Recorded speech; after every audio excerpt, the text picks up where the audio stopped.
you know? I met an inner city guy, a young white man there when I was in the walls in Florence, uh, Colorado, Yeah.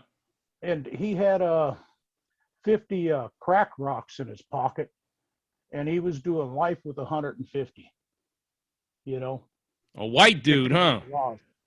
Yeah, Yeah, you know, so I much for mean, white I privilege, thought huh? that was just, yeah, yeah, so much for white privilege. I don't believe in any particular thing called white privilege. You know, my children, two of them are from white women. You know, and so they're pretty much white. You know, I'm half. They're just a fourth. I don't believe in white privilege. I think if there's a privilege available, everybody should make sure that they get it. You know, uh, Just a so conspiracy theory, you know what I mean? It's basically any way and every way that these people could try to distract people away from classism. You know, even you know, being what you are and everything like that. If you were a multi-millionaire, they wouldn't touch you ever. They would never bother you, mess with you. You'd be welcome in all their country clubs and everything. If you're one of the fellas, you ever seen an old movie, or it's not that old, but a movie called The Last King of Scotland about Idi Amin? no, that sounds pretty interesting. So when all those big elites from Britain and South Africa and other places were sitting in there, and Idi Amin was getting ready to speak, they somebody made a comment or something, and the guy goes, "No, this guy's one of us. He's one of us." And that was a real statement that was made. He's one of us, meaning that there is green or elite privilege for all these people that are in the elite status, all these celebrity elites, these seat sniffing, child molesting, blood drinking, fist fucking weirdos that we see every day on our TV, right, or Mhm. on our computer, or coming across our Facebook or somewhere like that. These people have a complete set of different rules that they live by. Anytime they get, I mean, they'll sacrifice one every now and then. You already know this. Like they'll let one go. That But for the guy that owned the Lola Express, that jet, yeah, the kind of, you know, I could see all the way through that. That's just straight homicide what they did to him. yeah, You know, changing out the guard, changing out the warden, and he comes up, hung himself. Well, you know, that's a good catch-all for strangulation. exactly. What's his You know, name? it's Weinstein or something like that. you Yeah, know, he was and one he of the elite. probably yeah, he probably never would have went down if Hillary Clinton would have won. You know, we never would have even heard about that guy. More than likely, because she didn't want it known about old Slick Willie being on that airplane too. Yeah, You old know, but Billy, even the yeah. guy I liked, Trump flew on that plane. Yeah, Yeah. must have been a hell of an airplane. Yeah. Yeah. But it's crazy, man. It's you know the world that we live in right now. It's like when I got out too. I mean, shit, I wasn't in nearly as long as you on this last stint, but so much changed in just a short time that I was in.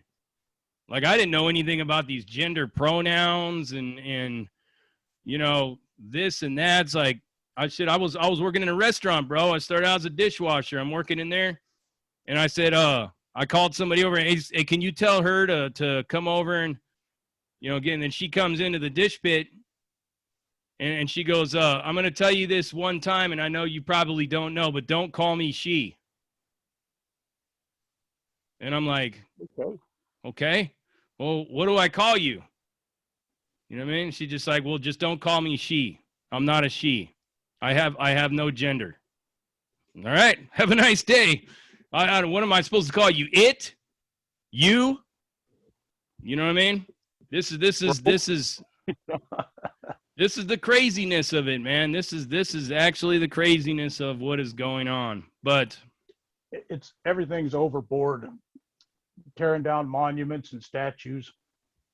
Uh, the vernacular that you're supposed to use, like I get corrected when I say I'm American Indian, and these kids will say, no, you're not. You're Native American. And I says, that's still another English word. I'm Anishinaabe, you know. We have our own name. We're just using what they call us.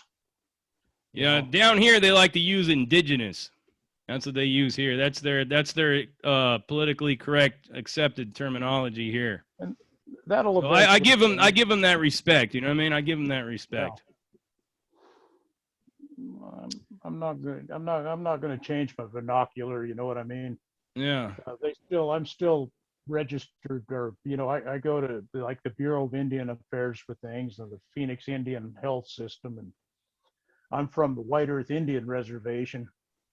You know, I do understand that Indians are from India, but yeah, you know, that's Columbus's fault. He was kind of a little disoriented when he got here. For about 300 years, they were. You thought he was in India. That's why. Yeah. Yeah. So let's so you did time in Florence. You were in the FCI. You were also behind the walls. You were over there at the USP, one of the rocking and rolling hardcore when it was back then, right? Actually, I did better time in the USP than I did in the FCI because people had check valves on their brain over there that, you know, you might just get, you know, done for little things like cutting line, you know, talking loud, getting in people's way. Over at the FCI, it was just a bunch of spoiled brats, you know. Yeah, it was. And a lot of people cashed in, a lot of guys that I thought were pretty much afraid of their shadow when they're in the penitentiary with me came over, and they're playing shot caller with that penitentiary card when they got to the FBI. And, you know, I just let them do their thing. As long as they left us real guys alone, there wasn't a problem. You know, like Steve what's that? did almost years. Steve did almost 20 years over at that penitentiary. Yeah, I know. Swallow's the real deal, man. That's a straight killer right there. Well, he's a warrior, you know. Yeah. He got attacked by 4 people, and with a broken leg, he took them all out. Yeah. What kind of made it more murder than anything was the last one running for his life up the driveway. He shot him in the back. Sounds like Swallow, you know what I mean? Yeah, but you know what? There's a man there that would never so much as litter or get a traffic ticket or do anything to anybody the rest of eternity. And there's no recourse for his wrongdoing. They're going to make him die in prison, unfortunately. Yeah. You know, and he's you know, remember California, if you got a life, you started seeing the board in 7. Yeah. And you could get no more than 1 life. If you had multiple homicide, they were automatically ran concurrent. And say at about 14 or 15 or 20, 25, they did let you out. It wasn't the end of you. You know, and they don't have a parole board that, you know, has good humane people on it, because they had recognized the remorse in that man. And remorse is the only thing that makes us salvageable when we're in the court system. If the judge sees that you have no remorse, then you're not really trustworthy to be out in society ever, because it means you have no improvement. And I feel bad for Swallow. Hey, you know, Orlando Mora got out. Yeah. Remember him? Yeah. Yeah. Damn. He kept his faith the whole time too. He was telling me this year for decades, you know, Jesus is going to get me home. And I'm glad Jesus got him home. No, yeah. Shout out to Jesus, you know, big thumbs up to him for that one. Yeah. You know, because that dude was one of the few, like I said, he was real with his Christian walk.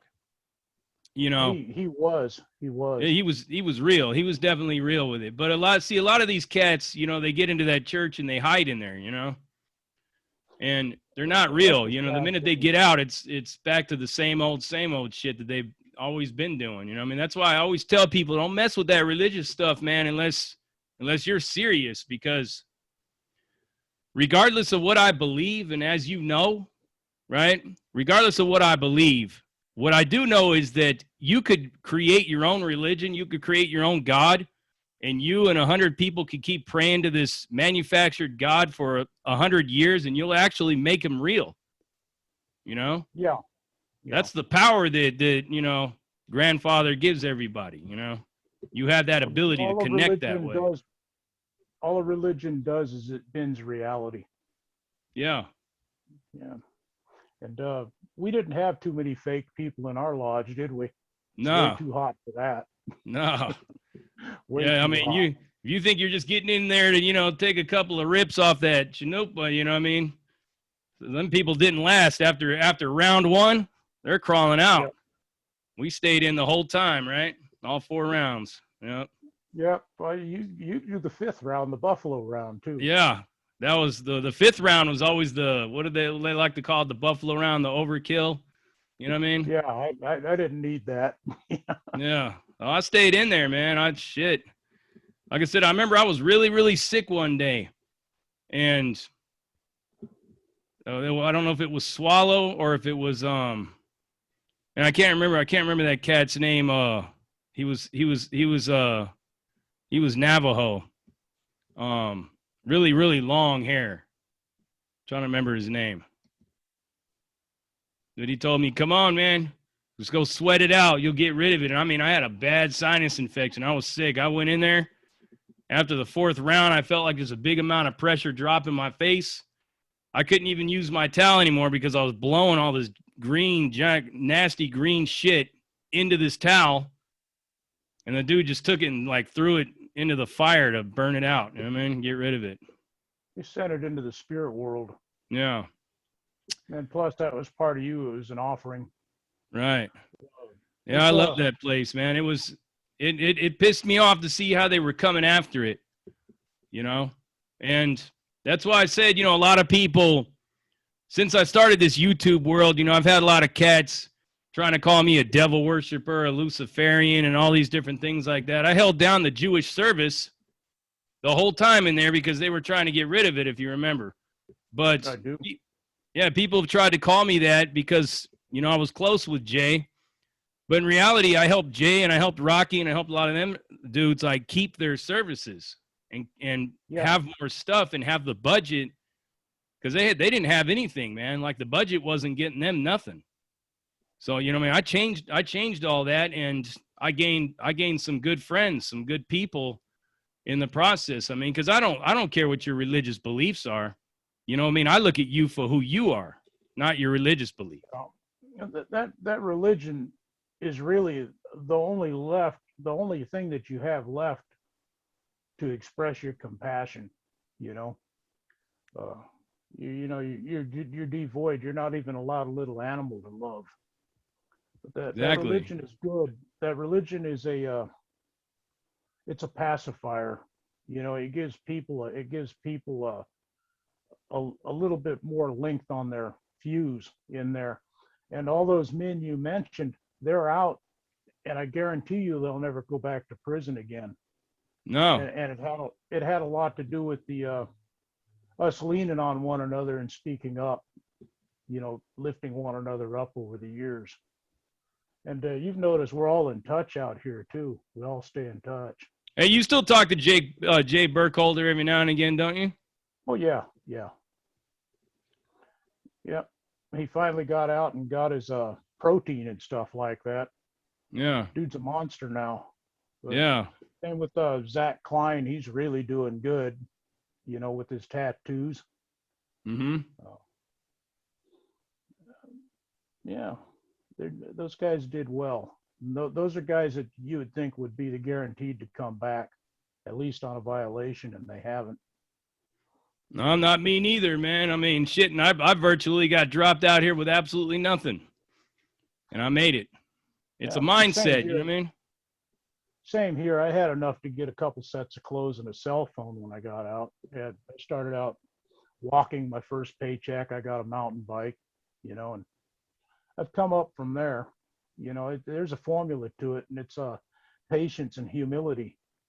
You know, Exactly. don't worry about, you know, what you're expected to have at that age and point in your life. You don't have it, so you go get it legally. If you can't get it legally, don't get it. You know, there's just a formula to staying free. You know, some of it's simple. Like if you don't do anything, you don't have to worry about ever going back. Right. Yeah. There's no considerations valid for felons of your caliber and my caliber. For anything small, they'll push it into the felony range just to get rid of you. Yeah. So that's pretty much, like I said, that's pretty much what you were all about. Like get your entry into the feds. You just a bank robbing fool, huh? A gun took me there the first time. You know, and I've always dipped into robbery throughout my life. You know, if I wasn't in prison, you know, but if you want to count the time between my first conviction and my last conviction, I had a 29-year spread. You know, this time there's just some things that I couldn't have counted on, and things that you couldn't in your wildest imagination throw into the contingency. I got caught. You know, pretty sad day for me. You know, I can I imagine. don't think I would have changed though. I needed something to shake my life up. That was a little bit excessive. You know, 2 or 3 years would have been enough. I don't know how much would be enough for anybody else, but I know that most everybody that's in prison now is getting issued too much time. Yeah, they And that ain't gonna change with the new administration. I promise you that.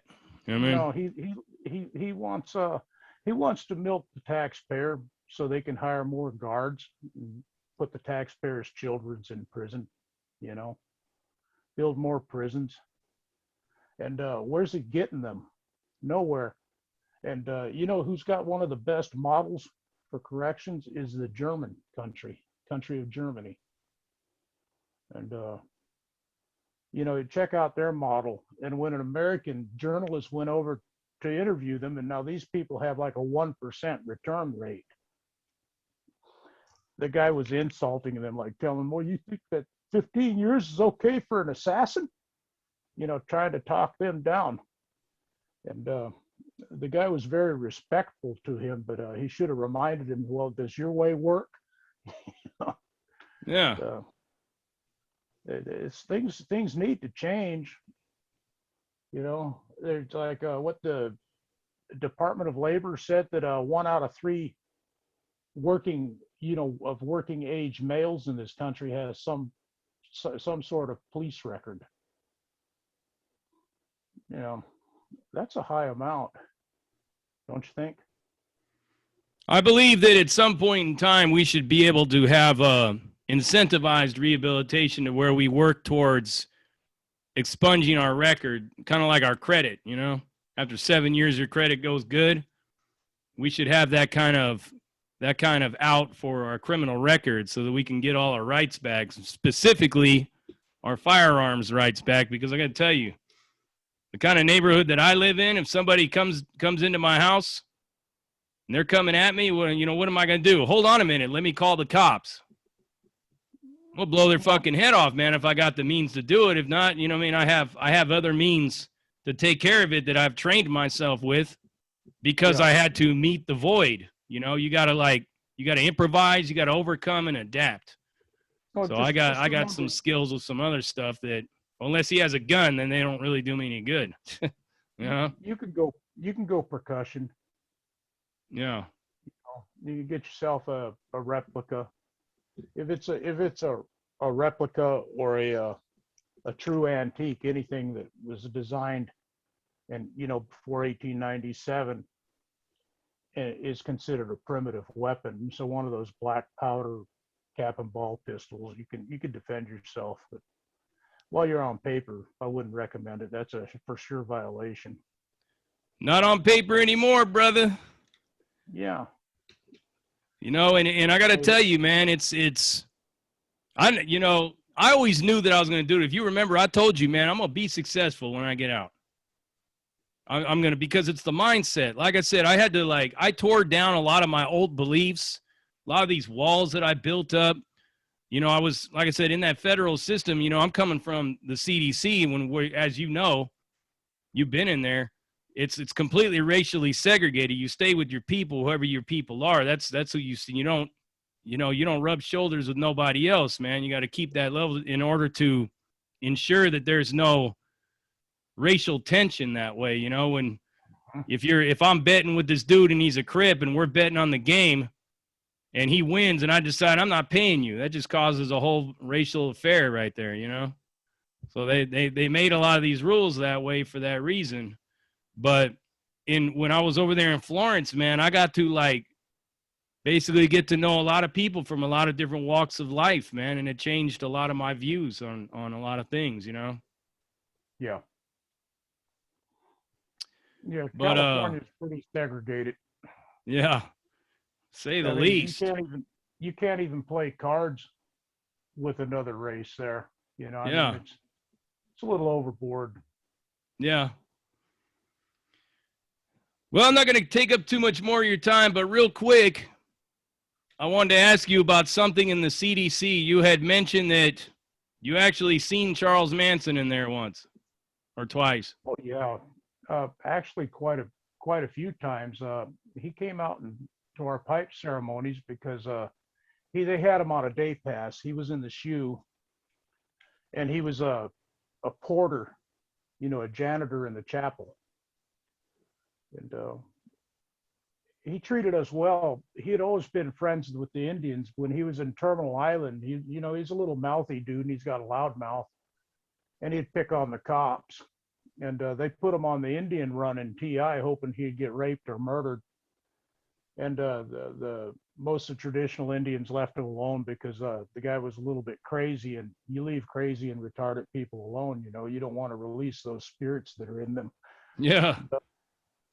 So he knew Indians that we had looked up to in my generation.